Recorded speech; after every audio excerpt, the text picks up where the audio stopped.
Chaque matin, dès les premières lueurs pâles du jour, Claire Dubois replie son vieux duvet entre deux colonnes de béton près de la gare de Lyon. Le sol est froid, même en été, mais en novembre, il mord jusqu'à l'os. À 37 ans, Claire a appris à survivre dans un monde où elle est devenue invisible.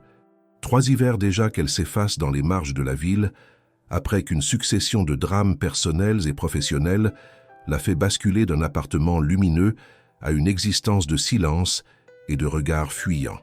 Autrefois, professeure de littérature dans un lycée du 11e arrondissement, Claire parlait avec passion de Victor Hugo et de Marguerite Duras. Elle tenait ses élèves en haleine, les faisant rêver à travers les mots. Aujourd'hui, ce sont des extraits de ces mêmes auteurs qu'elle garde précieusement dans son sac à dos élimé, entre 2 pommes à moitié flétries et une bouteille d'eau à moitié pleine. Certains passants lèvent à peine les yeux quand ils marchent près d'elle, comme si sa présence n'était qu'un détail dérangeant dans le décor urbain. Claire ne mendie pas. Elle reste assise, le dos contre un mur, un livre entre les mains. Elle lit à voix basse parfois pour elle-même, pour ne pas oublier sa voix.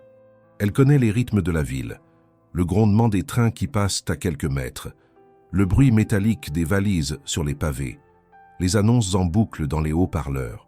Elle a ses habitudes, ses petits repères. Elle évite les coins dangereux, connaît les rares toilettes ouvertes au public, les rares visages qui lui offrent un sourire sincère ou un croissant chaud sans poser de questions. Un homme en costume passe tous les mardis à la même heure. Il lui donne une pièce sans la regarder. Une vieille dame lui apporte parfois un sachet de thé. Mais dans l'ensemble, Claire traverse ses journées comme un fantôme, effacée par l'indifférence. Elle a cessé de chercher à comprendre pourquoi.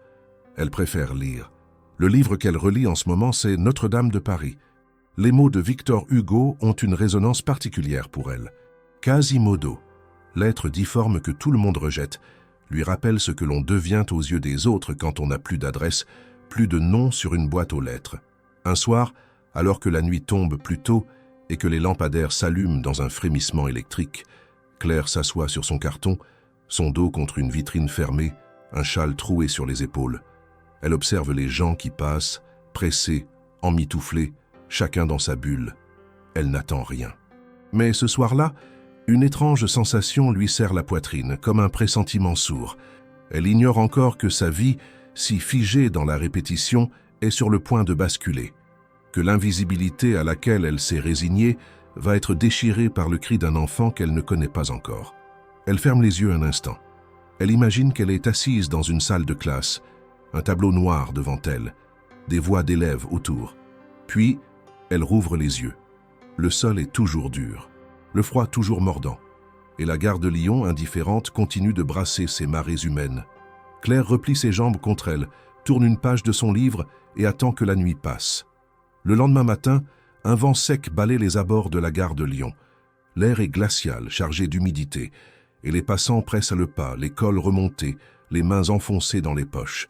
Claire, quant à elle, s'est réveillée avant l'aube, comme souvent. Le sommeil pour elle n'est jamais profond, toujours fragmenté par les bruits de la rue, les klaxons, les pas trop lourds ou les voix égarées dans la nuit.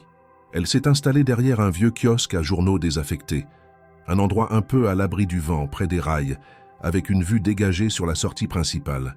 Elle lit en silence, une couverture enroulée autour d'elle, son sac posé contre sa hanche. Les pages sont légèrement gondolées par l'humidité, mais ses doigts en connaissent chaque mot. Vers 8 heures, alors que la gare s'anime d'une foule compacte de voyageurs et de travailleurs en transit, un bruit inhabituel interrompt sa lecture.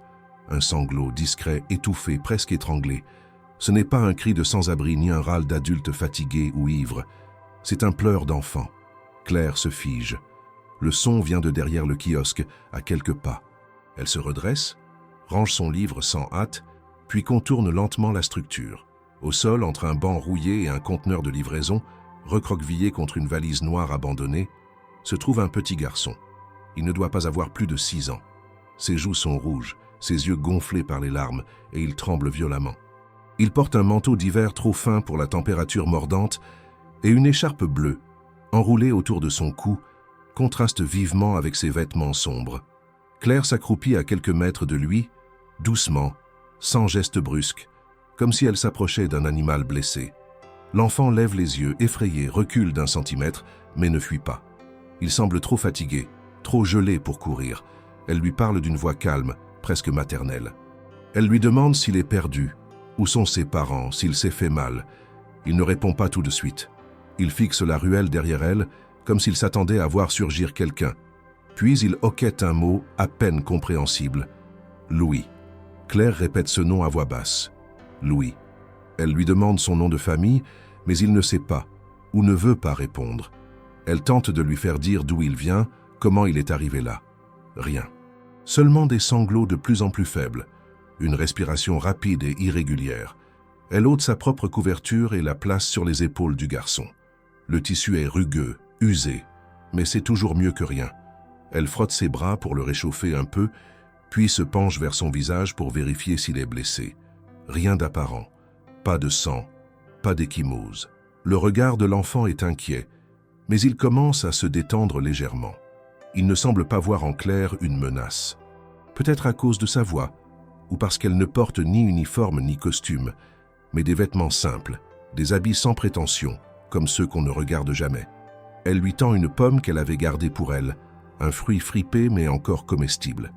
Il hésite, puis mord dedans avec une voracité douloureuse à regarder. Il avait faim. Cela ne fait aucun doute. Claire regarde autour d'eux. Personne ne semble remarquer la scène. Des centaines de gens passent, absorbés par leur téléphone, leur conversation ou leurs pensées. Un enfant assis sur le béton, pleurant, ne fait pas partie de leur réalité. Elle pourrait appeler la police, mais elle hésite. Elle sait ce que cela implique. Les questions, les soupçons, les procédures. Et si le garçon était recherché? Et s'il avait fui quelque chose?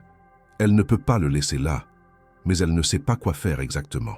Elle lui demande s'il a quelque chose dans ses poches, quelque chose qui pourrait indiquer qui il est. Louis regarde ses mains sales, puis cherche maladroitement dans son manteau. Claire l'aide. Dans la poche intérieure, elle sent quelque chose de rigide. Elle en tire une petite carte dorée, légèrement abîmée mais lisible. Le logo gravé dessus est familier, même pour elle. Une spirale argentée au centre d'un hexagone, avec en lettres capitales « Delacroix Industrie ». En dessous, un nom, Étienne Delacroix, et un numéro d'urgence. Claire fronce les sourcils. Delacroix Industrie est l'un des géants technologiques les plus influents d'Europe. Elle a vu le nom sur des panneaux publicitaires, dans des reportages. Étienne Delacroix est souvent mentionné dans les journaux économiques, présenté comme un entrepreneur visionnaire, fondateur d'un empire basé sur l'intelligence artificielle et la cybersécurité. Que fait une carte à son nom dans la poche d'un petit garçon perdu à côté de la gare? Claire sent un frisson parcourir son dos. Elle montre la carte à Louis. Il hoche timidement la tête quand elle prononce le nom Delacroix. C'est donc bien lié. L'enfant a un lien avec cet homme. Peut-être est-ce son père ou un tuteur. Elle ne peut pas en être sûre, mais elle comprend qu'il faut agir. Elle regarde à nouveau autour d'elle, puis aperçoit un homme assis sur un banc, téléphone à la main. Elle s'approche de lui explique rapidement la situation, montre la carte. Il accepte, un peu surpris, de composer le numéro. Claire prend le téléphone, ses mains tremblent légèrement. La ligne sonne à peine 2 fois avant qu'une voix autoritaire ne réponde. Claire explique calmement, sans détails superflus, qu'elle a trouvé un enfant seul près de la gare, qu'il portait cette carte et qu'il dit s'appeler Louis. La voix ne pose presque aucune question. Elle lui demande l'emplacement exact, confirme qu'ils arrivent immédiatement. Puis la ligne coupe. Claire rend le téléphone, remercie l'homme, puis retourne auprès de Louis. Il a fini la pomme et regarde le ciel, les yeux plissés par la lumière pâle du matin. Elle replace la couverture sur ses épaules, le serre un peu contre elle. Quelque chose dans son cœur se serre, une sensation ancienne, oubliée, un besoin de protéger, de veiller. Elle ignore pourquoi elle réagit ainsi, pourquoi ce petit garçon provoque en elle une telle intensité.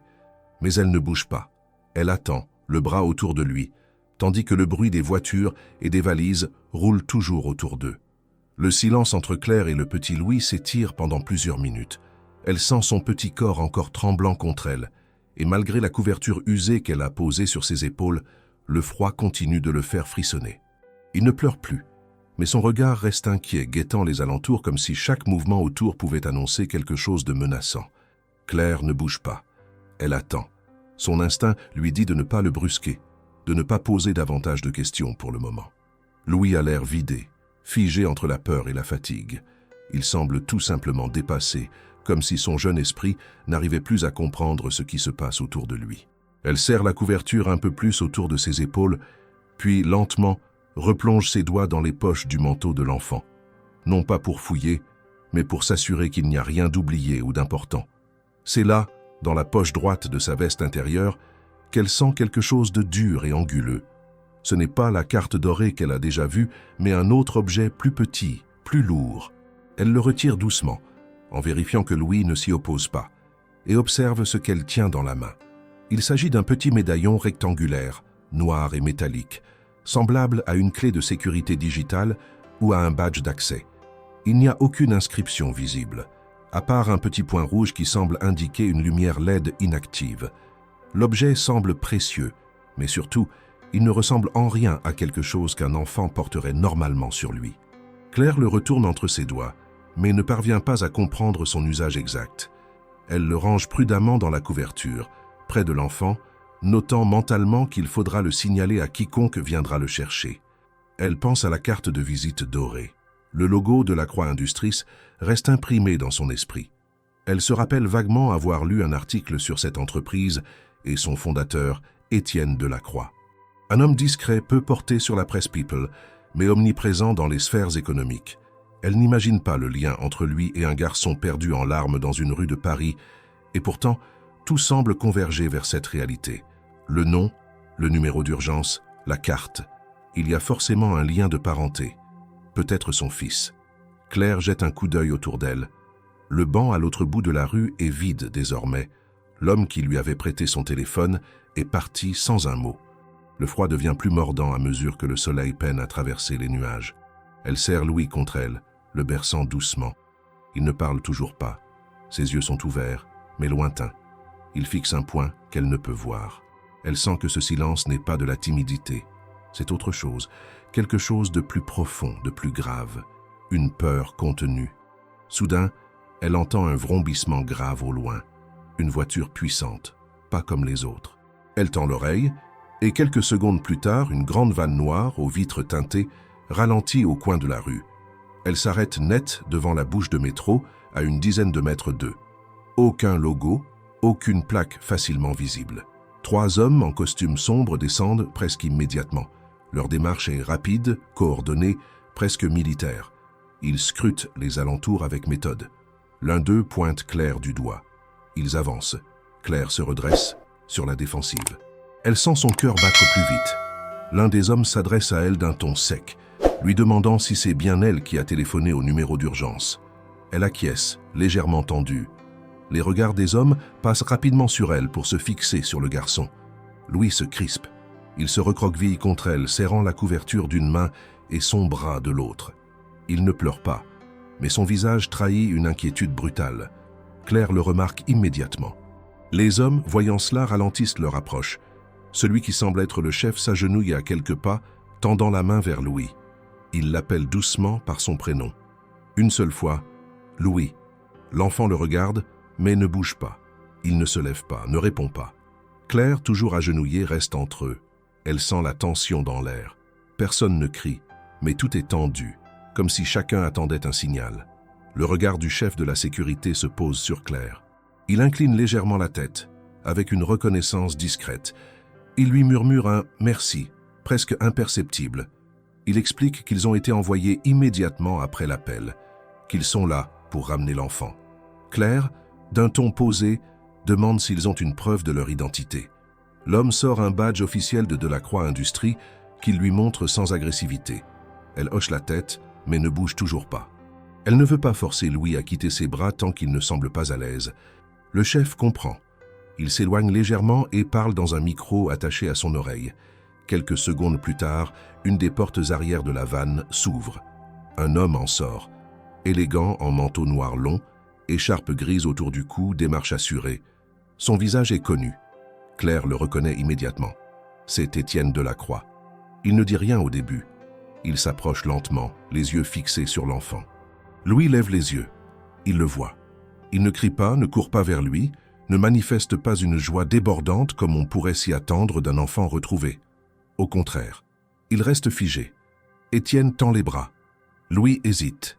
Puis, Lentement, il se lève et marche jusqu'à lui.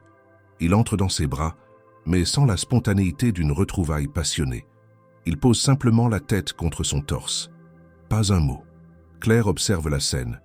Quelque chose cloche. Le regard d'Étienne croise le sien. Il la remercie d'une voix basse, presque neutre. Il dit qu'il est soulagé, qu'il la remercie infiniment pour ce qu'elle a fait, mais il n'a pas l'air ému, pas d'effondrement, pas de panique soulagée, juste un calme troublant. Elle remarque aussi que ses mains ne serrent pas son fils très fort. Il le tient comme on tiendrait un objet fragile, sans trop savoir quoi en faire. Louis jette un regard vers Claire, long, silencieux. Elle comprend qu'il ne veut pas qu'elle parte. Elle sent son ventre se nouer. Elle ne sait pas ce qui se passe, mais elle sait qu'il y a quelque chose de plus profond que ce qu'on lui dit. Étienne s'adresse à elle à nouveau. Il lui demande si elle accepterait de discuter un instant avec lui dans un café non loin. Juste quelques minutes pour lui exprimer sa gratitude. Claire hésite. Elle ne sait pas si elle peut lui faire confiance. Mais le regard de Louis, toujours tourné vers elle, achève de la convaincre. Elle hoche lentement la tête. Elle suit Étienne Delacroix, le cœur serré, le sac contre elle, et sans savoir qu'elle vient de franchir une ligne invisible qui va tout bouleverser. Le pas de Claire était hésitant lorsqu'elle suivit Étienne Delacroix en direction du café situé de l'autre côté de la rue. Elle ne comprenait pas encore pourquoi cet homme puissant, connu dans toute la France pour ses innovations technologiques et ses entreprises à plusieurs milliards d'euros, s'intéressait à elle au point de lui proposer une conversation privée. Elle n'était qu'une femme sans abri, oubliée du système, vivant de peu, effacée du regard des autres. Pourtant, elle marchait maintenant aux côtés d'un homme dont la réputation s'étendait bien au-delà des frontières de Paris. Étienne portait Louis dans ses bras sans dire un mot. Le garçon restait calme, mais son regard s'attardait encore et encore sur Claire, comme s'il craignait qu'elle disparaisse. Le café était presque vide, la terrasse battue par le vent froid. À l'intérieur, la chaleur du radiateur apportait un répit bienvenu. Étienne s'installa à une table au fond, près de la fenêtre, et Claire s'assit en face, après avoir déposé son sac à ses pieds. Louis fut confié à l'un des gardes restés dehors, qui s'éloigna de la vitre mais resta dans le champ de vision. Étienne posa son manteau sur le dossier de sa chaise, commanda 2 cafés et croisa les mains sur la table. Il l'observait sans hostilité, mais sans chaleur non plus. Claire resta silencieuse, ses doigts enroulés autour de la tasse chaude qu'on lui avait apportée. Elle était sur ses gardes. Étienne prit la parole d'une voix posée, presque clinique. Il la remercia encore une fois, cette fois en précisant que son geste avait peut-être sauvé la vie de Louis. Il expliqua que le garçon s'était échappé d'un véhicule sécurisé, probablement en ouvrant la porte durant un embouteillage, et s'était perdu. Il parla de failles dans la surveillance, de négligence, mais son ton était plus technique que paternel. Claire écoutait, mais ce qu'elle retenait surtout, c'était le décalage entre ses mots et son attitude. Elle demanda pourquoi il ne semblait pas plus affecté par ce qui venait de se passer. Étienne haussa les épaules légèrement, précisant que la gestion des émotions n'avait jamais été son fort. Il était un homme de logique, de solutions concrètes, de protocole, pas de démonstration. Mais il répéta qu'il était sincèrement reconnaissant. Et c'est alors qu'il fit sa proposition. Il ne voulait pas simplement lui donner de l'argent ou lui proposer un hébergement temporaire. Non, il voulait qu'elle vienne vivre chez lui, à Neuilly-sur-Seine, pendant quelques jours pour s'occuper de Louis. Claire crut d'abord avoir mal entendu. Étienne justifia cela comme une forme de continuité rassurante pour l'enfant. Louis semblait s'être attaché à elle, et son comportement avec les agents de sécurité prouvait qu'il se sentait plus en sécurité à ses côtés qu'avec ses propres employés. Il avait besoin de stabilité, d'un visage familier, au moins pour quelques jours, pendant que les choses se stabilisaient. Claire refusa immédiatement. L'idée de pénétrer dans l'univers clos d'un homme aussi puissant, sans garantie, sans même comprendre la dynamique de cette famille, la mettait mal à l'aise. Mais Étienne ne sembla pas surpris par son hésitation. Il sortit alors un porte-document qu'il posa doucement sur la table. À l'intérieur, il y avait un contrat, déjà rédigé. Rémunération précise, conditions claires, logement privé, accès à certaines parties de la maison, repas inclus et une clause de non-divulgation. Tout semblait pensé, organisé, comme s'il avait anticipé ce moment. Claire le feuilleta rapidement. Tout était légalement en règle. Pourtant, c'était cette précision, cette anticipation qui éveilla son inquiétude.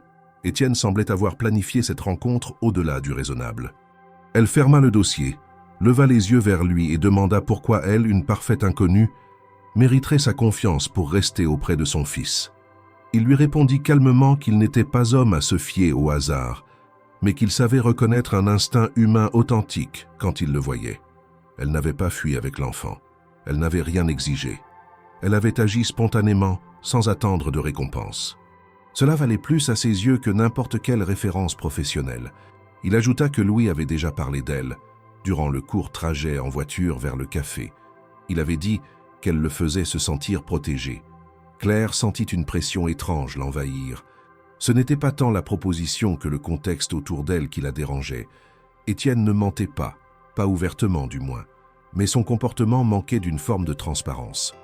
Comme si certains éléments essentiels restaient volontairement flous. Louis revint dans le café, tiré par la main par l'un des agents. Il se dirigea sans hésiter vers Claire, grimpa sur la banquette à côté d'elle et posa sa tête contre son bras. C'était une proximité naturelle, presque familière. Claire le regarda puis leva les yeux vers Étienne. Elle vit dans son expression une lueur qu'elle n'arrivait pas à déchiffrer. Pas de colère, pas de jalousie, mais une observation analytique, comme celle d'un homme qui évalue les réactions d'autrui pour mieux les anticiper. Il répéta une dernière fois que la décision lui appartenait. Si elle refusait, il comprendrait. Mais s'il y avait une part d'elle qui voulait offrir un abri à Louis, ne serait-ce que temporairement, alors il la conduirait chez lui dès ce soir. Claire baissa les yeux vers le garçon. Il la regardait maintenant, ses yeux grands ouverts, silencieux. Pas de supplication, mais une attente sincère, une confiance fragile suspendue à sa réponse. Elle savait que si elle refusait, elle risquait de ne plus jamais le revoir, et cette idée lui serra la gorge bien plus qu'elle ne l'aurait imaginé. Elle acquiesça doucement, presque à contre-cœur, plus pour Louis que pour elle. Étienne ne sourit pas, mais se leva immédiatement, demandant à ses hommes de préparer le véhicule. Claire prit son sac, resserra son manteau et suivit le groupe en silence. Dans la rue, la vanne noire attendait toujours, moteur allumé. Alors qu'elle montait dans le véhicule, elle croisa le regard du chauffeur dans le rétroviseur. Aucune émotion. Tout semblait calibré, professionnel, contrôlé. Claire s'installa près de Louis, qui se blottit à nouveau contre elle. Étienne, assis en face, sortit son téléphone et commença à envoyer des messages, déjà absorbé par autre chose. Le trajet fut silencieux. Claire regardait défiler les rues de Paris, ses pensées enchevêtrées entre la peur et la curiosité. Elle n'avait aucune idée de ce qui l'attendait dans cette maison, mais elle savait déjà que sa vie venait de basculer une seconde fois. La façade de la demeure se détache des autres immeubles parisiens. Grande, rectiligne et soigneusement tamisée, elle se dresse à Neuilly-sur-Seine, dans un quartier résidentiel huppé, non loin du bois de Boulogne. Pour la première fois depuis bien longtemps, Claire Dubois franchit un portillon automatisé et reçoit l'œil discret d'une caméra de surveillance. Le silence du lieu est pesant. Il y a peu de végétation visible, juste quelques plantes soigneusement taillées, et l'endroit respire un luxe froid, impénétrable. Louis reste contre elle, serrant la couverture qu'elle a emportée, comme un talisman. Claire réalise à quel point elle est étrangère à ce décor. Ses vêtements usés semblent discordants dans ce monde, empreints d'ordre et de retenue. À l'intérieur, un homme ouvre la porte, un sourire professionnel, mais froid. Il salue Claire, lui indique le hall d'entrée, puis s'efface. Le couloir est large, recouvert d'un tapis couleur anthracite. Les murs sont peints d'un gris clair, des luminaires à LED diffusent une lumière homogène. Tout semble optimisé pour la fonctionnalité, plus que pour l'expression d'un lieu de vie. Claire ressent une petite montée d'anxiété. Ce ne sont pas les poutres apparentes ni les boiseries qui lui ont manqué dans la rue.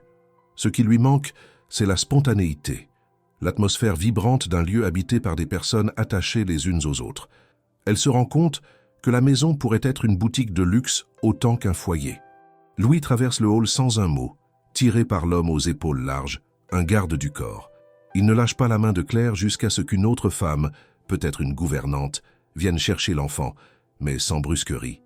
Elle sourit à Claire, lui propose de la conduire à son hébergement pour la durée de son séjour. Claire suit. Elles montent un escalier en bois sombre, sans trace d'usure humaine, ni griffure, ni marque, rien. Tout est neuf, ou entretenu dans un état impeccable. La femme l'emmène vers une chambre que Claire reconnaît immédiatement comme lui étant prêtée, lit simple mais confortable, fenêtres larges donnant sur une cour interne calme, décor minimaliste premium. Sur une table de chevet, un livre de développement personnel et une lampe design. Claire prend place, pose son sac à dos, observe la pièce. Tout est trop propre pour être familier. Elle se demande combien de jours elle passera ici, et surtout pourquoi elle. Dans les jours qui suivent, Claire alterne entre moments avec Louis et temps d'observation.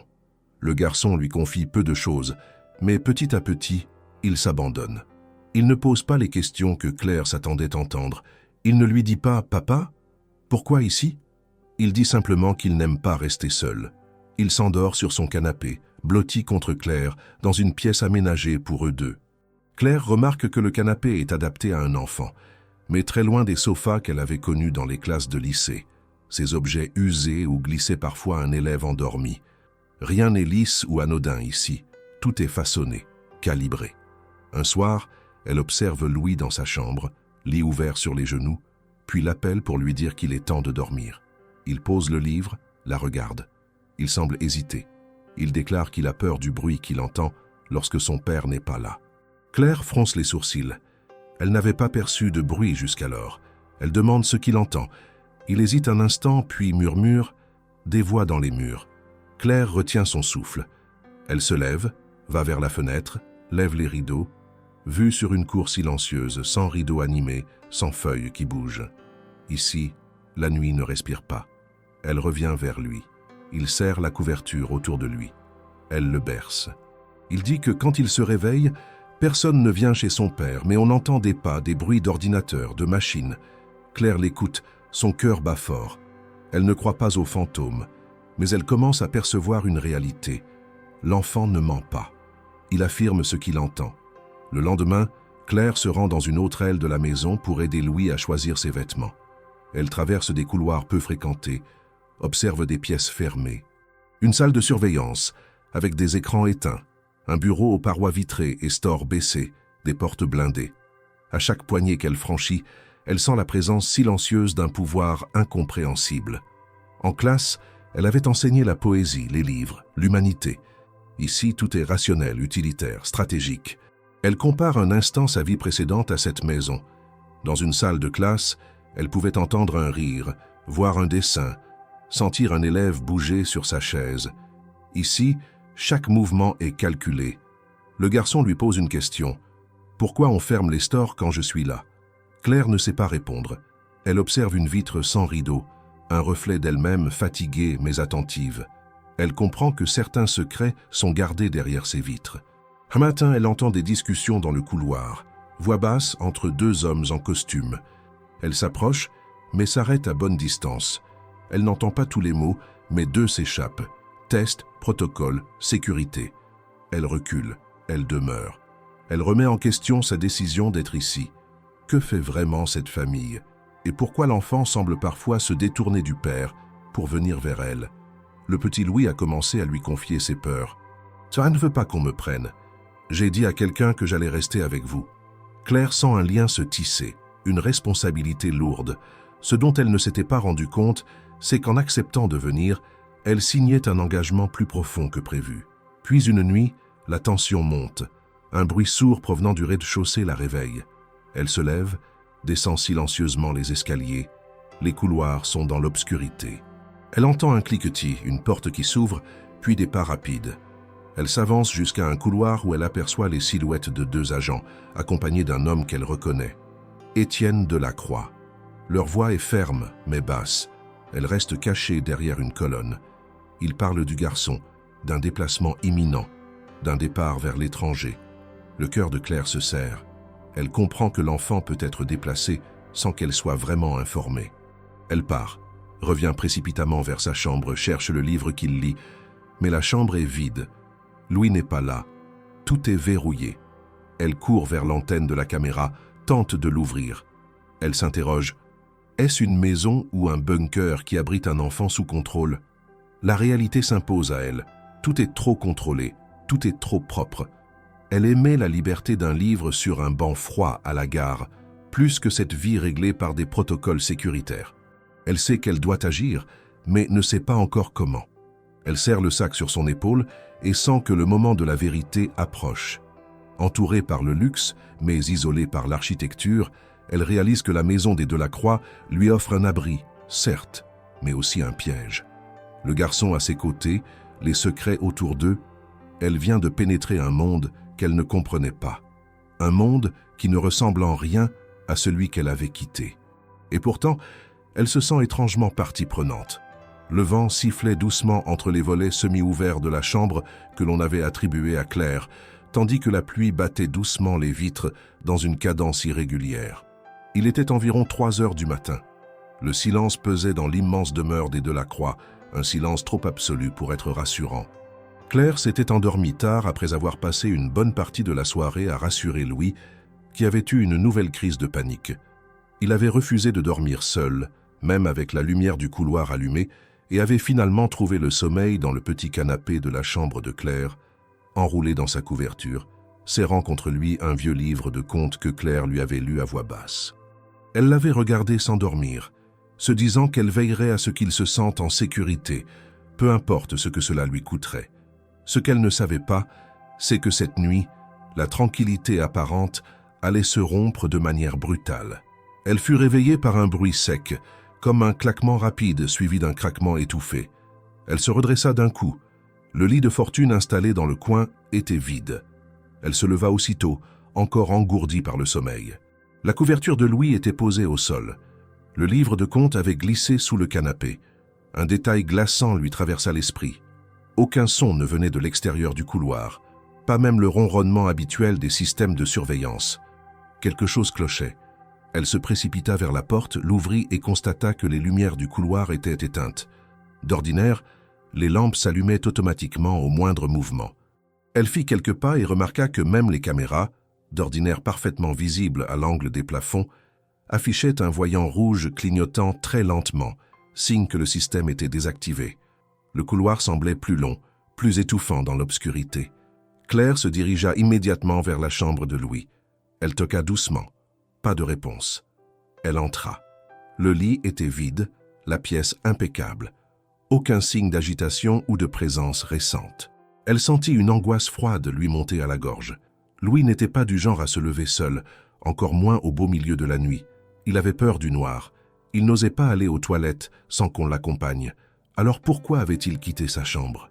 Et comment les systèmes de sécurité, censés surveiller en permanence tous les accès, avaient-ils pu être désactivés?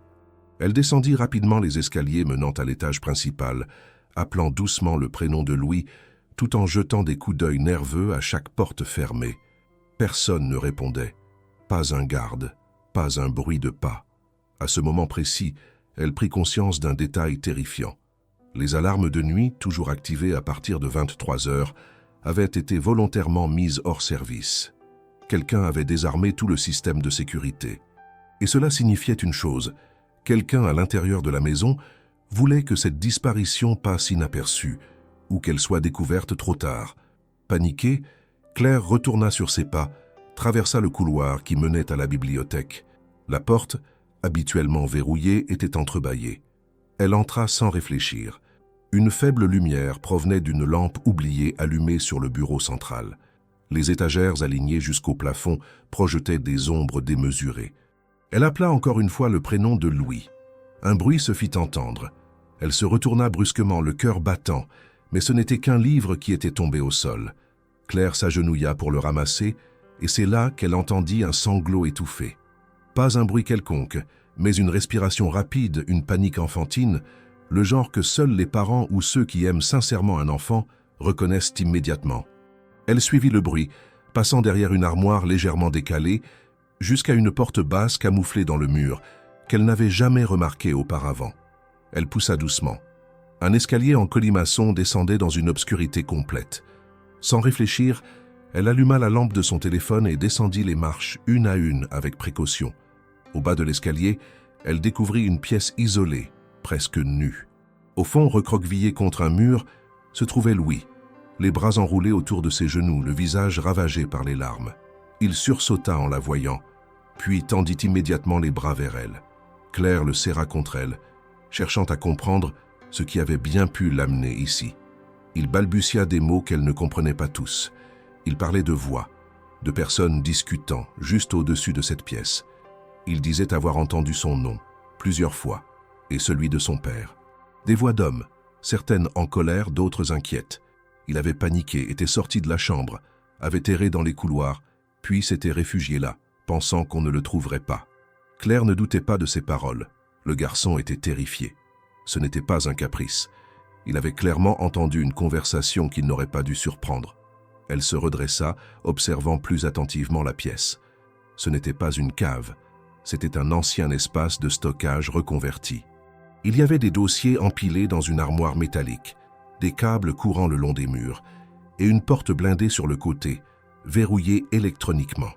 Claire comprit qu'elle se trouvait dans une zone de la maison conçue pour n'être ni vue ni connue des visiteurs ordinaires. Un endroit gardé hors du champ des caméras, isolé. Et c'est ici par hasard que l'enfant s'était réfugié. Ou peut-être pas par hasard. Peut-être avait-il été conduit ici, puis laissé dans l'espoir qu'on le croie fugué. Elle le reprit dans ses bras, remonta avec lui, essayant de rester discrète, bien que son cœur battait trop fort. De retour dans sa chambre, elle verrouilla la porte, éteignit les lumières et resta éveillée à côté de lui jusqu'à l'aube. Quand les bruits de la maison reprirent, avec les pas des employés et le retour des routines quotidiennes, elle fit comme si rien ne s'était passé. Mais elle savait. Quelque chose dans cette maison n'allait pas. Quelque chose où quelqu'un menaçait cet enfant. Et désormais, elle était bien décidée à découvrir quoi. Parce que si elle avait d'abord accepté de rester par gratitude, elle savait maintenant qu'elle ne pouvait plus partir. Pas tant qu'elle ne serait pas sûre que Louis est en sécurité. Pas tant que la vérité, toute la vérité, ne serait pas mise au jour. Les jours qui suivirent la nuit de la disparition de Louis furent marqués par une tension sourde. Étienne Delacroix, bien que présent physiquement, paraissait distant, absorbé dans des appels téléphoniques constants, des réunions à huis clos et des allées et venues de collaborateurs qui, pour la plupart, ne regardaient jamais clair dans les yeux. Louis, de son côté, devenait plus silencieux, plus collé à elle. Il refusait de rester seul dans une pièce, s'accrochait à sa main et ne disait rien de ce qu'il avait entendu cette nuit-là dans la pièce du sous-sol.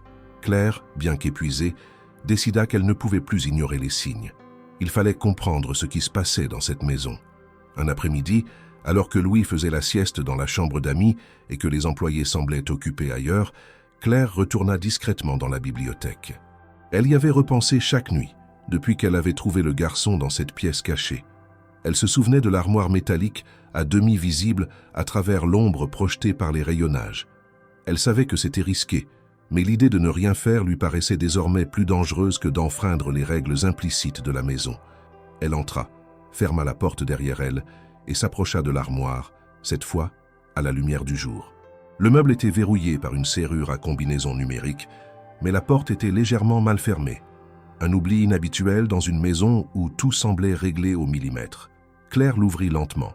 À l'intérieur, des classeurs, des dossiers et des documents répartis dans des chemises numérotées, des notes manuscrites, des rapports médicaux, des lettres administratives. Tout était ordonné par date, certaines feuilles portant le sceau de clinique privée, d'autres des en-têtes de cabinets d'avocats. Elle sortit l'un des dossiers, au hasard, puis un autre. Le troisième attira immédiatement son attention. Il portait le nom de Louis, en lettres capitales, sans autre nom de famille. Elle ouvrit le dossier, et ce qu'elle découvrit la glaça. Les premières pages contenaient des rapports psychologiques, des comptes rendus de consultation avec des pédiatres spécialisés dans les troubles de l'attachement, des recommandations de traitement.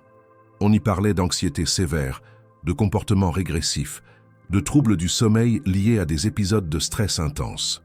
Chaque note décrivait un enfant en souffrance, mais aucune ne mentionnait une mère, ni même un antécédent familial maternel. Plus elle lisait, plus elle sentait une incohérence. Tout semblait centré sur la perception médicale de l'enfant, mais jamais sur ses origines réelles. Au fond du dossier, glissé entre deux feuilles, Claire découvrit une photo, en noir et blanc, un cliché légèrement froissé, visiblement ancien. Il représentait une femme debout dans un jardin, un enfant dans les bras. Le visage du bébé était flou, mais le regard de la femme, lui, transperçait l'image. Claire sentit son cœur s'arrêter une seconde. Cette femme, elle lui ressemblait. Trop pour que ce soit une coïncidence. Elle retourna la photo, cherchant une date, Un nom, une indication. Rien. Mais la partie droite de la photo avait été déchirée. La main qui tenait l'enfant disparaissait dans cette lacune, comme si on avait voulu volontairement effacer quelque chose, ou quelqu'un. Elle reposa la photo, les mains tremblantes. Les questions se bousculaient dans sa tête. Qui était cette femme? Une parente? Une sœur? Était-ce sa propre image, plus jeune? Non, elle ne se souvenait pas de ce moment, mais quelque chose d'intime dans la posture, la forme du visage, l'expression, la glaçait. Elle referma le dossier, rangea tout à sa place, remit l'armoire dans son état d'origine, puis quitta la pièce. Elle devait en savoir plus. Elle devait chercher dans ses propres souvenirs, revenir en arrière. Ce soir-là, après le dîner, alors que Louis jouait calmement dans un coin du salon avec un puzzle en bois, Claire s'installa en face d'Étienne. Elle le regarda longuement. Puis, d'un ton neutre, elle lui demanda s'il connaissait cette femme, tendant la photo qu'elle avait subtilisée. Le regard d'Étienne se durcit, mais il resta silencieux quelques secondes. Puis il déclara que cette photo n'aurait jamais dû être entre ses mains. Claire insista. Elle voulait savoir qui elle était. Il répondit que ce n'était pas important, que ce qui comptait, c'était que Louis aille bien. Mais son ton n'était plus calme. Il était sec, presque agressif. Il exigea qu'elle rende la photo. Elle refusa. Claire se leva, prit Louis par la main et le conduisit dans sa chambre. Elle le borda en silence, l'embrassa sur le front, puis retourna dans la sienne. Elle verrouilla la porte. Elle savait désormais qu'il y avait une vérité plus vaste, enfouie, volontairement camouflée. Elle se remémora son enfance, cherchant un souvenir, une trace, une faille dans sa mémoire. Et quelque chose surgit enfin, un nom qu'elle n'avait pas prononcé depuis des décennies. Élise, une sœur, une jumelle, disparue. Ce nom, elle l'avait enfoui avec les années. Après une séparation imposée par des circonstances troubles, après l'adoption de l'une, le départ de l'autre, les années passées sans nouvelles. Claire, dans son errance, n'avait jamais cherché à reconnecter avec son passé. Trop de douleurs, trop de souvenirs tronqués. Mais cette photo, cette femme pourrait être Élise, et cet enfant dans ses bras, Louis. Ce serait possible. Ce serait même la seule explication logique à l'instinct maternel qui l'avait lié à lui depuis leur première rencontre. Claire resta assise jusqu'au petit matin, les yeux fixés sur la photo, ses pensées en désordre. Si Louis était bien le fils de sa sœur disparue, alors elle n'était pas seulement une inconnue bienveillante dans sa vie. Elle était sa tante. Et Étienne Delacroix le savait depuis le début. La question restait entière. Pourquoi avait-il tout fait pour cacher cette vérité? Et jusqu'où était-il prêt à aller pour que cela ne soit jamais révélé? Claire n'avait pas dormi. Elle avait passé la nuit entière à essayer de démêler les fils de ce qui, désormais, ne ressemblait plus à une simple coïncidence. La photo qu'elle avait trouvée dans le dossier, l'étrange ressemblance avec cette femme, les dossiers médicaux soigneusement archivés, et surtout, l'attitude défensive et presque menaçante d'Étienne lorsqu'elle l'avait interrogé, tout convergeait vers une vérité que l'on cherchait à lui cacher depuis le début. Le visage d'Élise, sa sœur jumelle, disparue depuis plus de 20 ans, hantait maintenant chacun de ses souvenirs. Ce visage si proche du sien, celui qu'elle avait effacé de sa mémoire pour ne plus souffrir d'une séparation qu'elle n'avait jamais pu comprendre. Cette femme sur la photo n'était pas une étrangère. Elle en était certaine. C'était sa sœur. Et Louis, cet enfant fragile, silencieux, que la vie avait déposé dans ses bras par un caprice du destin, était son neveu. Le matin suivant, elle décida qu'il était temps de confronter Étienne. Elle attendit que Louis soit absorbé dans une activité supervisée par l'une des gouvernantes, puis elle se rendit directement dans le bureau principal de la maison, à l'étage. La pièce, qu'elle avait rarement vue ouverte, était vaste, minimaliste et sombre. Une bibliothèque sobre couvrait un pan entier du mur. Un bureau en verre trônait au centre, avec un écran d'ordinateur et quelques dossiers posés avec soin. Étienne s'y trouvait déjà, téléphone à l'oreille. Mais dès qu'il la vit entrer, il écourta l'appel et la fixa sans mot dire. Claire ferma la porte derrière elle, puis s'avança, tenant la photo dans une main et, dans l'autre, une copie des pages qu'elle avait discrètement photographiées la veille. Elle déposa les documents sur le bureau, lentement, sans le quitter des yeux. Étienne les regarda, impassible, puis redressa le menton. Elle attendit quelques secondes, espérant une réaction, un soupir, un mot, mais il ne dit rien. Alors elle parla. Elle lui dit qu'elle savait que cette femme sur la photo, c'était Élise Dubois, sa sœur jumelle, disparue à l'âge de 17 ans après une série d'événements familiaux tragiques, dont Claire elle-même ne gardait que des souvenirs fragmentés. Elle dit qu'elle avait toujours cru qu'Élise avait coupé les ponts volontairement, qu'elle avait voulu effacer son passé.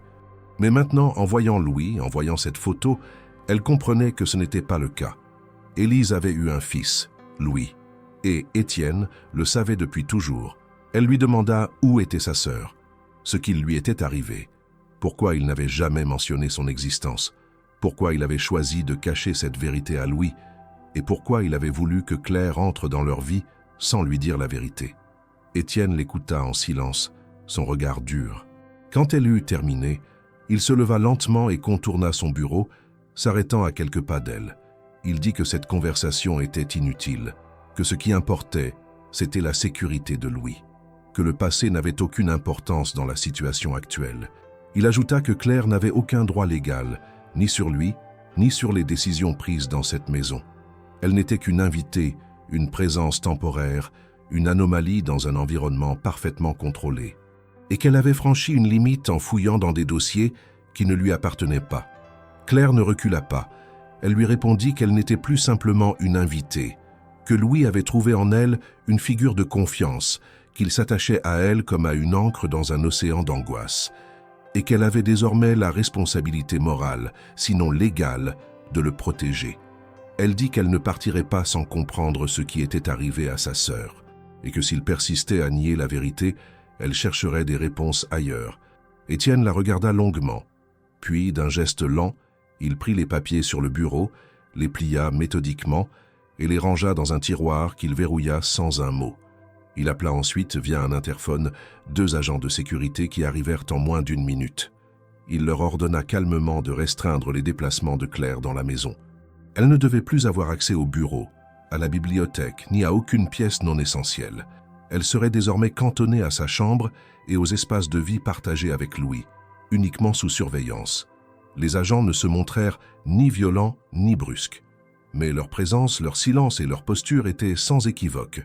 Claire les suivit sans résister, mais elle comprit, en quittant le bureau, que la situation venait de basculer.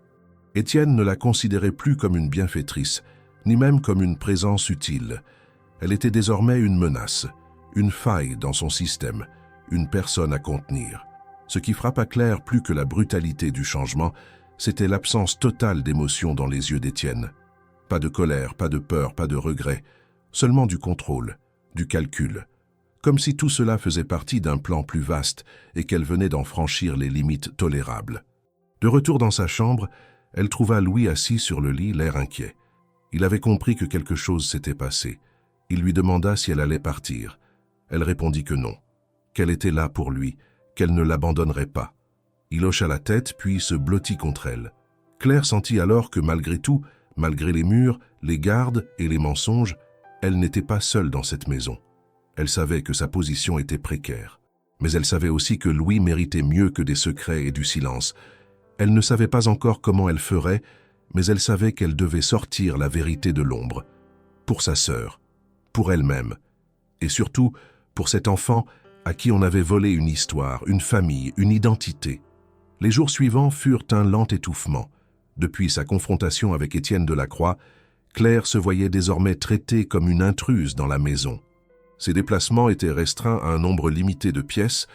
Elle était constamment accompagnée par l'un des agents de sécurité et Louis, bien que toujours autorisé à passer du temps avec elle, semblait également surveillé de plus près.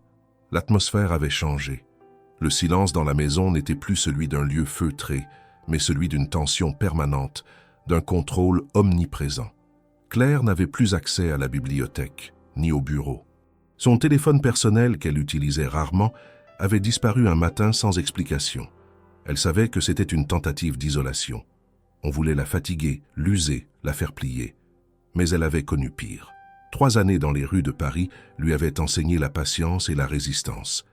Et plus encore, la promesse faite à Louis la tenait droite. Un après-midi, elle demanda à sortir avec Louis, prétextant le besoin d'une promenade dans le jardin intérieur. Les agents refusèrent sans détour, arguant que des mesures de sécurité supplémentaires avaient été mises en place. Claire sentit la colère monter, mais elle se retint. Elle changea alors de stratégie. Elle se souvint d'un détail, l'adresse d'une clinique privée mentionnée dans le dossier médical de Louis qu'elle avait consulté clandestinement. Le nom du médecin y figurait. Elle le retint. Un jour, sous prétexte d'aller chercher un jouet oublié dans le salon, elle profita d'une absence momentanée de surveillance pour s'emparer d'un des téléphones laissés sur une table. Elle nota rapidement l'adresse de la clinique et quelques informations clés. Puis elle reposa l'appareil comme si de rien n'était. L'opportunité de s'échapper viendrait tôt ou tard, et elle serait prête. L'occasion arriva un matin de week-end, lorsque l'un des agents l'escorta jusqu'à un rendez-vous médical prétendument nécessaire pour Louis. Étienne était absent, retenu à Genève pour une conférence. L'agent qui l'accompagnait semblait nouveau, moins vigilant que les autres. Claire remarqua qu'il passait plus de temps sur son téléphone que sur elle. En arrivant à la clinique, elle feignit de se sentir mal. Elle prétexta une chute, une douleur dans la jambe. L'agent, visiblement embarrassé, demanda de l'aide à une infirmière pour obtenir un fauteuil roulant. Pendant le chaos, Claire se glissa dans un couloir adjacent et se rendit dans une aile secondaire de l'établissement. Elle connaissait le nom du médecin. Elle le trouva après quelques minutes sur la plaque d'une porte semi-ouverte. Elle entra. Le docteur, un homme dans la cinquantaine, leva la tête, surpris. Claire se présenta, ne mentionna pas Louis directement, mais aborda Élise Dubois. L'homme blêmit légèrement. Elle vit qu'il reconnaissait le nom. Il demanda d'où elle le tenait. Claire expliqua calmement, mais fermement, qu'elle était la sœur d'Élise, qu'elle savait que celle-ci avait disparu, et que Louis était son fils. Le docteur hésita. Il murmura qu'il ne pouvait pas parler sans autorisation. Mais Claire insista. Elle n'avait rien à perdre. Elle lui dit qu'elle ne cherchait pas à faire du mal, seulement à comprendre pourquoi un enfant vivait dans la peur, coupé de la vérité, et pourquoi tout était fait pour enterrer le passé. Finalement, le médecin céda. Il parla bas, les yeux fixés sur la porte. Il confirma qu'il avait traité Louis depuis sa naissance à la demande d'Étienne Delacroix. Il admit avoir connu Élise, brièvement, mais il ne savait pas ce qu'elle était devenue. Il dit seulement qu'elle était venue une fois à la clinique, épuisée, fragile, tenant un nouveau-né. Étienne l'avait accompagnée. Peu après, elle n'était jamais revenue. Et c'est Étienne qui avait tout pris en main. L'homme ajouta qu'il n'avait plus entendu parler d'elle et que son nom avait été effacé de presque tous les documents, sur ordre direct. Ce qu'il disait à mi-voix confirmait les soupçons de Claire. Étienne avait volontairement fait disparaître toute trace d'Élise. Pire, il avait fait passer Louis pour un enfant sans origine maternelle identifiée. Une stratégie délibérée, organisée, systématique. Avant qu'elle ne quitte la pièce, le médecin lui glissa une dernière information. Il lui dit qu'une ancienne assistante d'Étienne, Marie Salva, avait été très proche d'Élise durant les derniers mois de sa vie connue. Elle avait quitté brusquement son poste peu après la naissance de Louis. Et selon certaines rumeurs, elle avait tenté de contacter des journalistes. Claire nota le nom, le remercia et sortit précipitamment juste avant que l'agent ne la retrouve, visiblement agacée. Le soir même, une fois de retour dans la maison, elle attendit que tout soit calme. Elle resta éveillée, fixant le plafond, son esprit en ébullition. Elle avait un nouveau nom, une piste, une personne qui pourrait confirmer tout ce qu'elle soupçonnait. Elle savait que retrouver Marie Salva serait difficile, mais c'était son seul espoir de faire éclater la vérité. Les jours suivants, elle réussit à gagner la confiance d'une employée de maison plus jeune, à qui elle demanda discrètement d'envoyer une lettre. Elle lui confia une enveloppe avec une adresse de poste restante à son nom. Dans la lettre, elle avait écrit un simple message. « Je cherche la vérité sur Élise Dubois. Si vous êtes bien Marie Salva, aidez-moi. Claire Dubois. » Une semaine passa. Puis un matin, en sortant brièvement dans le jardin avec Louis, elle vit une femme qui l'attendait de l'autre côté de la grille. Petite, vêtue simplement, les cheveux attachés. Elle portait un sac usé en bandoulière. Claire la reconnut immédiatement, même sans l'avoir jamais vue auparavant. Elle s'approcha. La femme se présenta d'une voix basse. C'était bien Marie. Elle avait reçu la lettre, et elle savait tout. Dans un café à quelques rues, Marie lui raconta ce qu'elle n'avait jamais osé dire. Élise était arrivée dans la vie d'Étienne comme une éclaircie. Elle travaillait dans un centre de traduction indépendant. Elle était brillante, passionnée. Mais peu à peu, leur relation s'était détériorée. Élise avait voulu garder son indépendance, avait refusé certains projets d'Étienne. Elle s'était sentie piégée. Quand elle était tombée enceinte, elle avait voulu s'enfuir. Mais elle n'en avait pas eu le temps. Marie raconta qu'un soir, après une violente dispute entre eux, Élise avait disparu. Étienne avait parlé d'un départ volontaire, mais Marie n'y avait jamais cru. Elle avait tenté de poser des questions, puis elle avait été congédiée sans explication. Claire sentit ses mains se crisper autour de la tasse. Tout se confirmait. Louis avait été arraché à sa mère, puis enfermé dans un monde où la vérité n'avait plus de place. Elle remercia Marie, lui demanda si elle accepterait de témoigner. La femme hésita puis hocha la tête. Elle en avait assez de se taire. Claire savait que le combat ne faisait que commencer, mais elle avait enfin les armes pour affronter Étienne de la Croix. Et cette fois, elle irait jusqu'au bout. Pour Louis, pour Élise, pour elle-même. Le retour à la maison de la Croix après sa rencontre avec Marie Salvat fut l'un des moments les plus éprouvants de la vie de Claire. Dans le taxi qui la ramenait, elle gardait la tête tournée vers la vitre, observant les rues de Paris défiler sans vraiment les voir. Les mots de Marie résonnaient dans son esprit avec une clarté douloureuse. Élise n'avait pas fui, elle n'avait pas abandonné Louis. Elle avait été effacée. Sa présence, son existence volontairement supprimée par l'homme qui se présentait aujourd'hui comme le seul garant du bien-être de l'enfant. Étienne de la Croix, figure publique irréprochable, avait construit son empire personnel sur une absence sciemment orchestrée, réduisant la mère de son fils à un vide administratif. En passant la grille automatique, Claire sentit que le peu de confiance qu'elle avait eu en Étienne s'était définitivement consumé. Elle n'était plus dans une posture d'attente, ni même de recherche. Elle connaissait maintenant la vérité. Elle savait ce qu'elle devait faire. Mais ce que cela impliquait n'était pas un simple acte de courage. C'était une déclaration de guerre contre un homme puissant, entouré d'avocats, de conseillers, et capable d'écraser des vies d'un simple geste. Elle avait vu ce qu'il avait fait à Marie, ce qu'il avait fait à Élise, et elle savait que si elle allait jusqu'au bout, il chercherait à la réduire au silence. Elle devait donc agir avec méthode, précision et une forme d'audace qu'elle n'avait jamais mobilisée auparavant. Dès son arrivée, elle alla retrouver Louis qui jouait dans un coin du salon visiblement fatigué. Il se leva et courut vers elle, s'accrocha à ses jambes comme un enfant cherchant son refuge.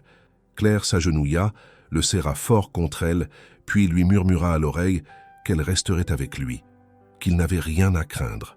Il lui demanda si elle allait encore partir comme ce matin, les yeux embués. Elle lui jura que non, plus jamais sans lui. Il sourit, un sourire timide, puis retourna à son jeu. Le lendemain matin, Claire rédigea une lettre. Elle y relata les faits avec rigueur, la disparition d'Élise, les circonstances suspectes autour de sa relation avec Étienne, les témoignages médicaux, les preuves photographiques, la confirmation de Marie.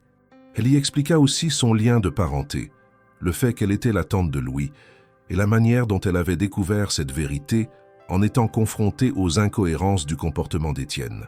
Elle n'émit pas de jugement, seulement des faits. Elle envoya une copie à un avocat qu'elle avait rencontré à l'époque où elle enseignait encore, un homme intègre et discret.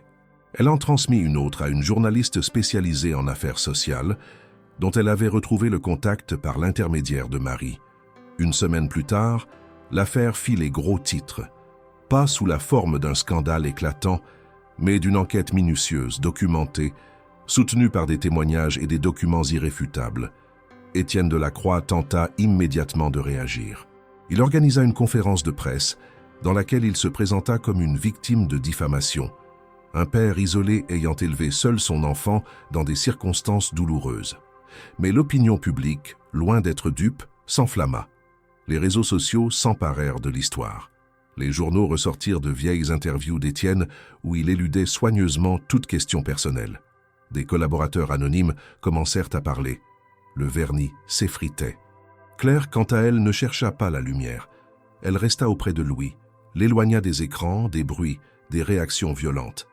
Elle lui expliqua avec des mots simples ce qui se passait, que des personnes voulèrent comprendre pourquoi sa maman n'était plus là, qu'on allait peut-être poser des questions, mais que tout allait bien se passer. Il l'écouta en silence, puis lui demanda « Ma maman, elle me cherchait ?» Claire répondit sans hésiter « Oui, elle ne t'a jamais quitté volontairement. » Les jours suivants furent consacrés à une longue procédure juridique. Claire engagea officiellement une demande de garde provisoire, fondée sur le lien biologique désormais prouvé, mais aussi sur le bien-être psychologique de l'enfant. Louis fut entendu dans un cadre sécurisé par une juge spécialisée en affaires familiales. Le témoignage de Marie Salvat pesa lourd dans la balance. Les documents médicaux, les photos, les anomalies dans les rapports de naissance, tout appuyait la thèse d'une manipulation. Étienne, acculé, tenta un ultime recours, une proposition d'arrangement financier. Il envoya un de ses avocats offrir à Claire une somme considérable pour mettre fin à la procédure. Elle refusa immédiatement sans même consulter le montant. Elle déclara dans une lettre manuscrite remise à la cour qu'aucune somme ne pourrait effacer ce qui avait été fait à sa sœur, ni réparer les blessures imposées à Louis. Elle ne cherchait ni vengeance ni fortune, seulement que justice soit faite. Elle voulait que l'enfant puisse grandir dans un environnement où il ne serait pas manipulé, où il connaîtrait son histoire, où il pourrait dormir sans craindre qu'on efface les personnes qu'il aime. La juge statua finalement en faveur de Claire, lui accordant une garde provisoire dans l'attente du jugement définitif. Étienne conserva un droit de visite encadré, mais la magistrate souligna la nécessité de stabiliser psychologiquement Louis. Le choc de cette décision fut lourd dans les médias, mais Claire refusa toute interview. Elle voulait protéger le petit. Elle déménagea dans un petit appartement à Paris, dans un quartier modeste mais chaleureux, proche d'une école primaire et d'un centre communautaire. Elle reprit contact avec d'anciens collègues, retrouva des documents professionnels et entama les démarches pour redevenir enseignante, au moins à temps partiel. Le poids de la vérité, même reconnu par la justice, restait difficile à porter. Claire savait que Louis, malgré sa résilience, porterait toujours une trace de ce passé obscur. Mais elle avait désormais un objectif clair, lui offrir une vie simple, honnête, entourée de personnes sincères. Elle était déterminée à reconstruire autour de lui une base solide, où les liens familiaux ne seraient plus tissés de mensonges, mais de confiance et de respect. Elle savait aussi qu'Étienne, bien que publiquement discrédité, ne renoncerait pas si facilement. Mais elle n'avait plus peur, elle n'était plus seule, et elle avait déjà survécu à bien pire. Ce qu'elle avait aujourd'hui, aucun argent ne pouvait l'acheter. Un lien pur, reconstruit, et une vérité que rien ne pourrait plus lui enlever. Le bruit lent de l'eau contre les quais se mêlait au murmure constant de la ville. Paris, dans son rythme d'automne, semblait moins oppressante qu'autrefois aux yeux de Claire. La décision de justice, bien qu'encore provisoire, avait changé quelque chose de profond. Non seulement elle avait permis à Louis de sortir de l'ombre d'Étienne Delacroix, mais elle avait également offert à Claire une nouvelle place dans le monde. Pour la première fois depuis son effondrement, elle n'était plus une silhouette anonyme dans les rues, mais une figure reconnue, respectée par quelques voisins, entourée d'un petit cercle de soutien. Son nom avait retrouvé une valeur.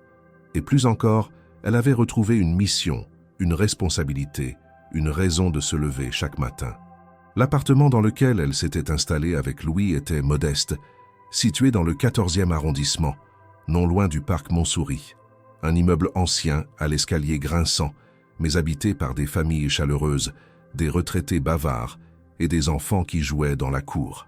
Claire avait choisi cet endroit pour sa proximité avec l'école primaire du quartier, mais aussi parce qu'il lui rappelait les logements simples de son enfance, ceux où l'on entendait les voisins marcher au-dessus, où les odeurs de cuisine se mélangeaient dans les escaliers, où la vie se ressentait à chaque étage.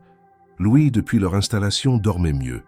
Il avait encore des réveils agités parfois, mais il ne pleurait plus dans son sommeil. Il se levait chaque matin avec plus d'entrain, s'habillait seul, rangeait ses affaires scolaires avec application. Claire l'accompagnait à l'école à pied, main dans la main, profitant du trajet pour discuter de tout et de rien. Ils avaient leur petit rituel. Une boulangerie où ils achetaient un croissant une fois par semaine, un banc au parc où ils s'arrêtaient souvent après les cours, un libraire qui laissait Louis feuilleter les albums jeunesse en attendant Claire.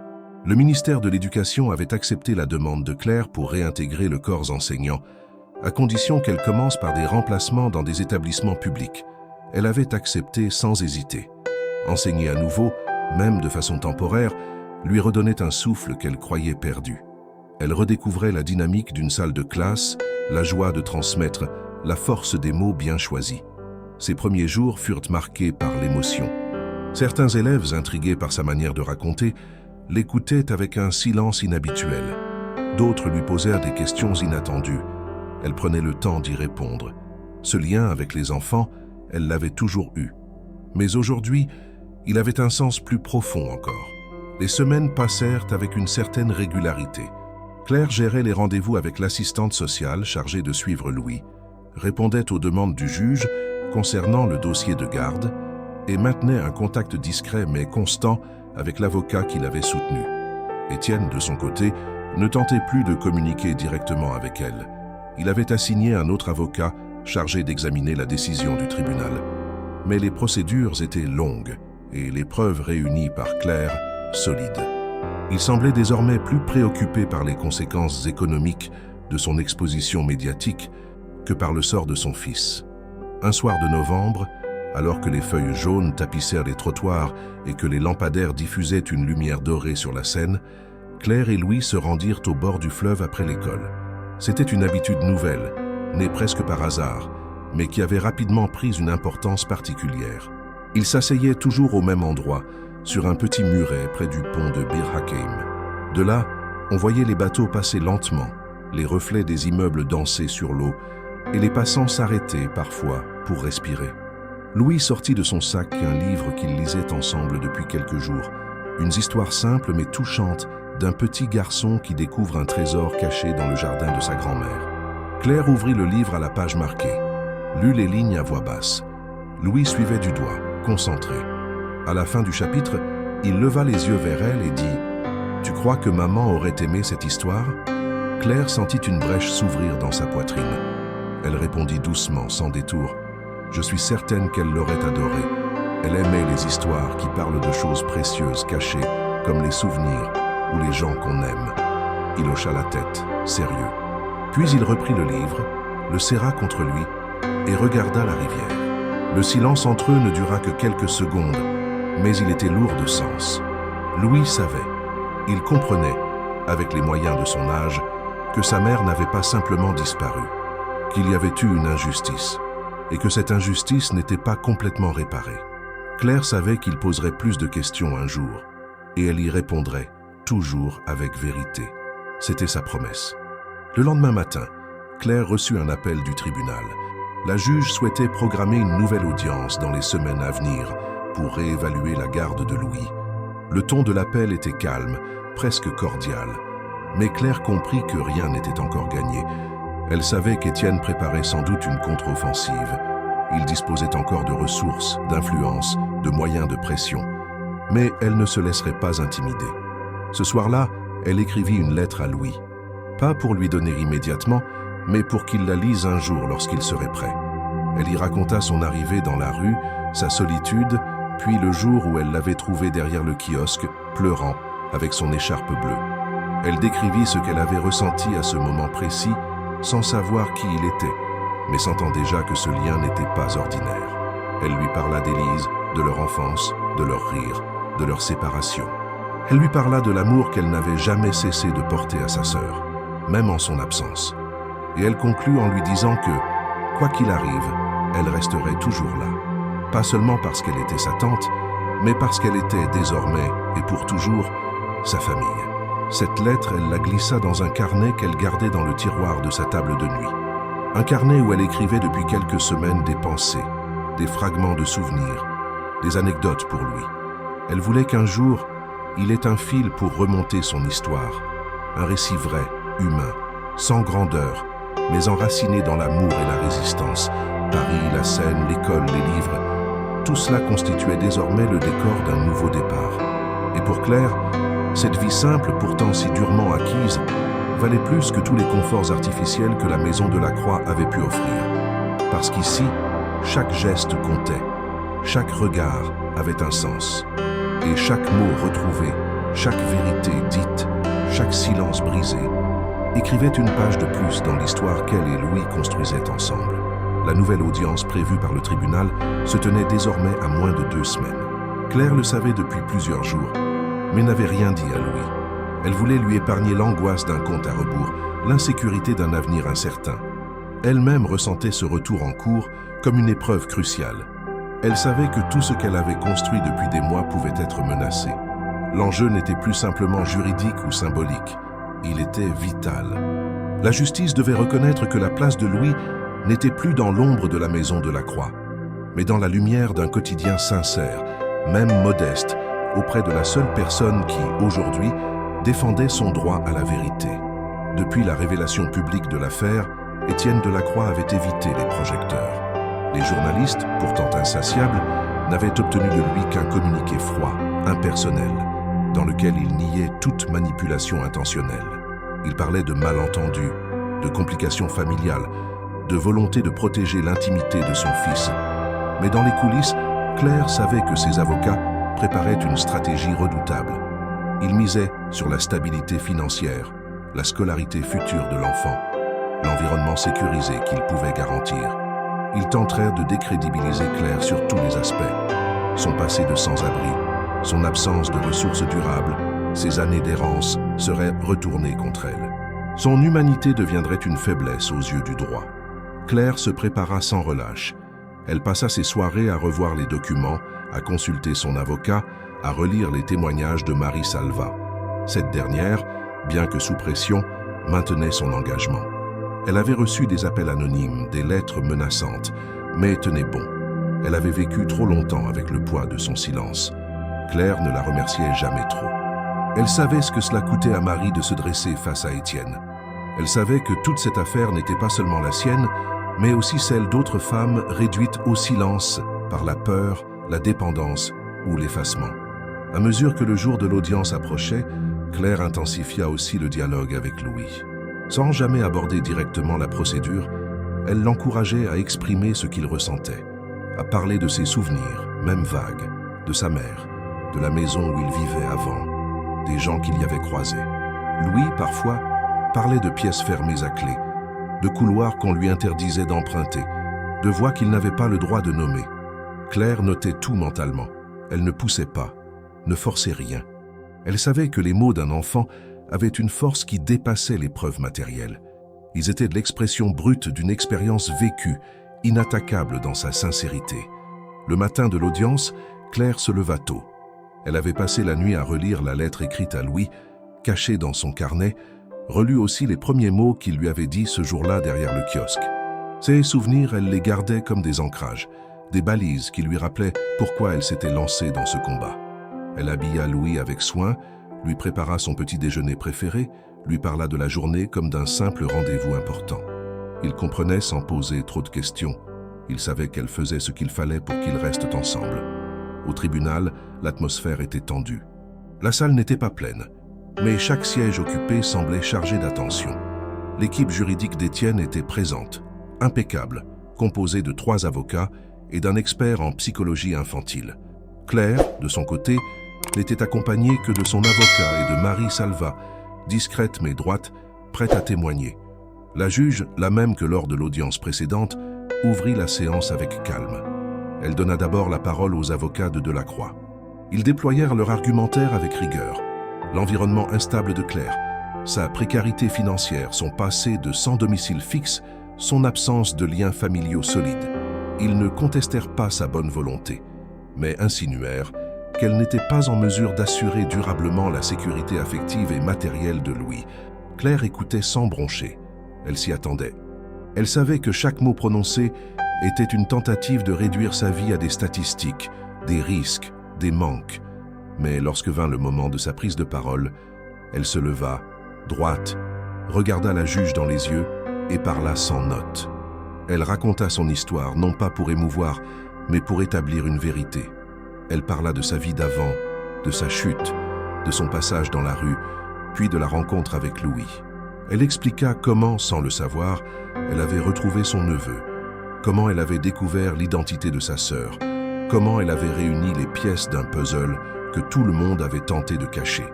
Elle présenta Marie, qui confirma point par point les éléments révélés, les menaces, les manipulations, la disparition d'Élise. Elle parla de l'emprise d'Étienne, de ses stratégies de contrôle, de son pouvoir utilisé pour faire taire les témoins. Elle évoqua également les progrès de Louis depuis leur nouvelle vie, les observations des psychologues indépendants, les rapports scolaires. Elle montra que la stabilité ne se mesurait pas à la surface du parquet ou au montant d'un compte en banque, mais à l'intensité des liens construits jour après jour, Enfin, la juge demanda à entendre l'enfant. Dans une salle séparée, accompagnée d'une pédopsychiatre, elle posa des questions simples à Louis. Il répondit avec ces mots. Il dit qu'il voulait rester avec Claire, qu'il se sentait en sécurité avec elle, qu'elle ne criait pas, qu'elle ne mentait pas. Il raconta qu'il n'aimait pas la maison d'avant, qu'il y avait trop de portes fermées et qu'il ne pouvait jamais dessiner ce qu'il voulait. Il dit qu'ici, il pouvait dormir sans lumière parce qu'il n'avait plus peur. À la fin de la journée, la juge annonça qu'une décision serait rendue sous 8 jours. Claire sortit du tribunal vidée, mais droite. Elle avait dit ce qu'elle devait dire. Louis, fatigué mais apaisé, lui serra la main plus fort que d'habitude. Dans le métro, ils ne parlèrent pas. Ils se contentèrent de regarder les stations défiler, comme les chapitres d'un livre qu'on n'a pas encore terminé. Le soir venu, elle rangea tous les documents dans une boîte qu'elle plaça en haut de son armoire. Quelle que soit l'issue, elle savait que la vérité avait été dite. Et parfois, cela suffisait à tenir debout. Pour le reste, elle attendrait. Mais elle ne reculerait pas. Plus jamais. Il avait plu toute la matinée.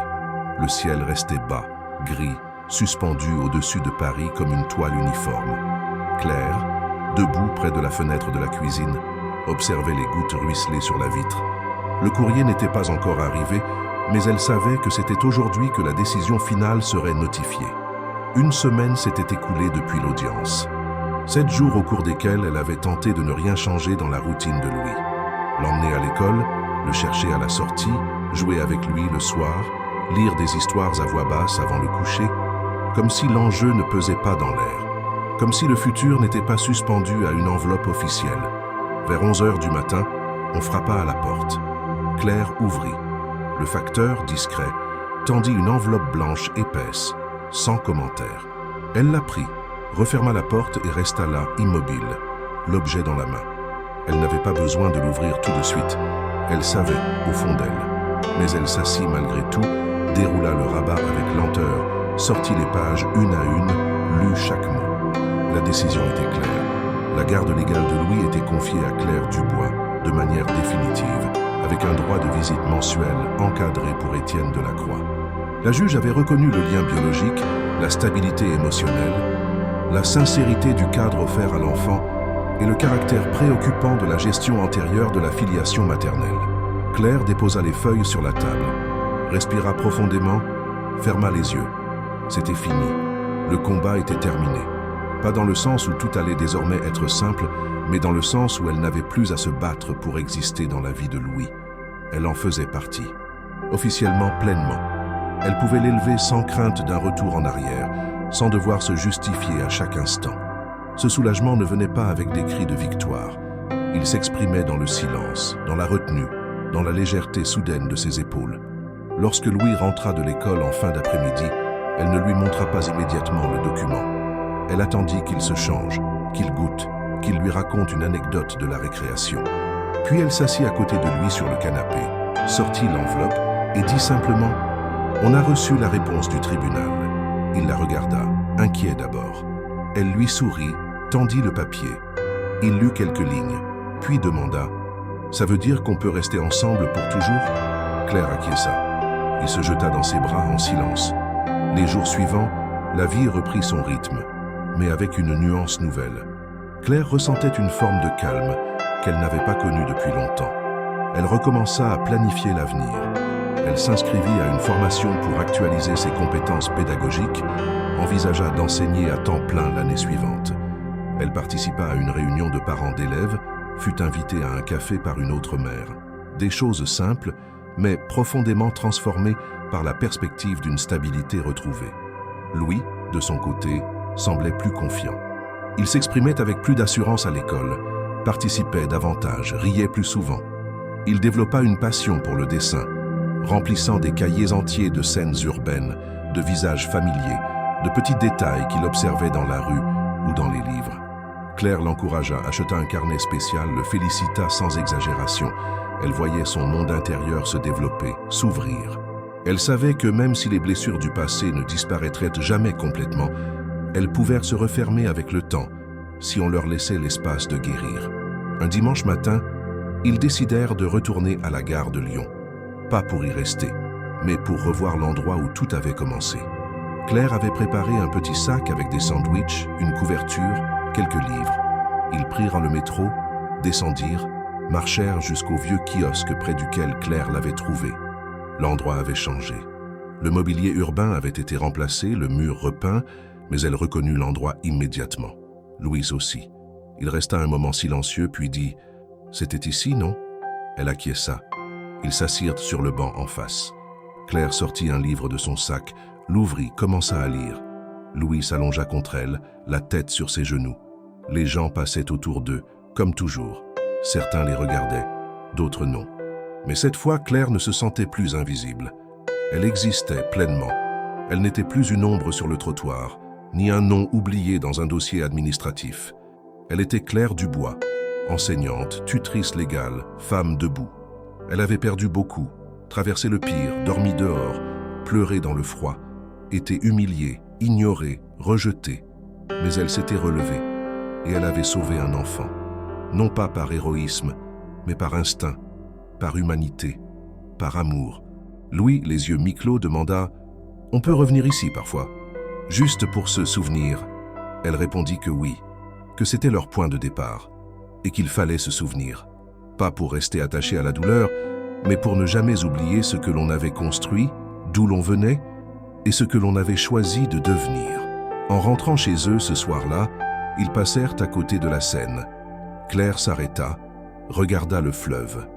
Elle sentit le poids des mois écoulés, les nuits sans sommeil, les menaces, les espoirs ténus, les petites victoires. Elle pensa à Élise. Elle murmura son nom. Elle ne savait pas où elle était, ni ce qui lui était arrivé exactement. Mais elle lui promit intérieurement que Louis serait protégé, aimé, guidé, qu'il aurait une chance de vivre libre. Elle se sentait chez elle, enfin, pas dans un lieu, mais dans ce rôle, dans ce lien, dans cette vérité. Les lumières de la ville se reflétaient dans l'eau. Paris respirait à nouveau autour d'elle. Claire sourit, elle prit la main de Louis. Ils avancèrent ensemble, dans la nuit fraîche, vers un lendemain sans peur.